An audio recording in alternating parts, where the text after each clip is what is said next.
د ښځې کوم وختونو کې کوروالي ته زړه ډیر کیږي او شوق یې راوچتیږي. څلور داسې وختونه چې تاسو ته پکار دي په دې وختونو کې د کوروالي کولو ډیر خیال وساتئ او د کوروالي نه خوند واخلئ. په کوروالي کولو کې اولنی وخت چې د ښځې ډیر زیات زړه کیږي، یعنی د کوروالي شوق کیږي، هغه د خاوند ډیر وخت مسافرۍ نه پس کور ته راتلل وي. د شهوت مثال داسې دی لکه انسان چې روټۍ خوري، چې روټۍ وخوري نو موړ شي او که نه وي خوړلي نو وږی وي. دغسې شهوت هم دی که خاوند د ښځې نه ډیره موده بهر وي او بیا ډیره موده پس کور ته راشي، نو ښځه یې غواړي چې وخت ضایع نه کړي او کوروالی ورسره وکړي، او دا هم ډیر ضروري وخت وي او دې وخت کې کوروالی کول پکار وي. خاوند ته پکار دي چې د خپلې ښځې دغه غوښتنه پوره کړي. دویم وخت چې د ښځې پکې کوروالی ته ډیر زړه کیږي هغه د بیمارۍ نه لمبل دي او بیا کوروالی کول دي، ځکه چې ښځه د هفتې نه پس کله د حیض د بیمارۍ نه ولمبي نو کوروالی ته یې زړه کیږي. نو دغه وخت کې هم د ښځې د زړه خیال ساتل پکار دي او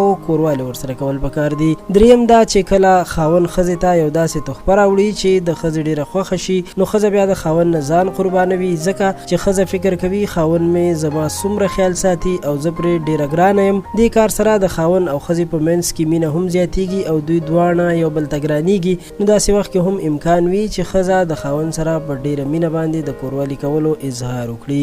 څلورم دا چې کله خاوند د ښځې صفت وکړي نو ښځه ډیره خوشحالیږي او دا حقیقت هم دی چې انسان په خپل صفت باندې خوشحالیږي. نو که تاسو پوهیږئ چې ښځه مې په دغه کارونو یا په دغه صفت باندې خوشحالیږي، نو بالکل هغه کارونه وکړئ. تاسو به د ژوند په خوند پوه شئ، ځکه چې خوشحاله ژوند د هغه خلکو په نصیب وي څوک چې خپل منځ کې یو بل سره مینه ساتي او یو بل ته حوصله ورکوي. دا پښتو پوسټ د ویډیو د کتلو مو ډیره مننه کوم. دا یو وړه غوندې ویډیو او معلومات چې غوښتل مو تاسو سره شریک کړو او تاسو ترې هم ګټه واخلئ او په دې معلوماتو ځان خبر کړئ.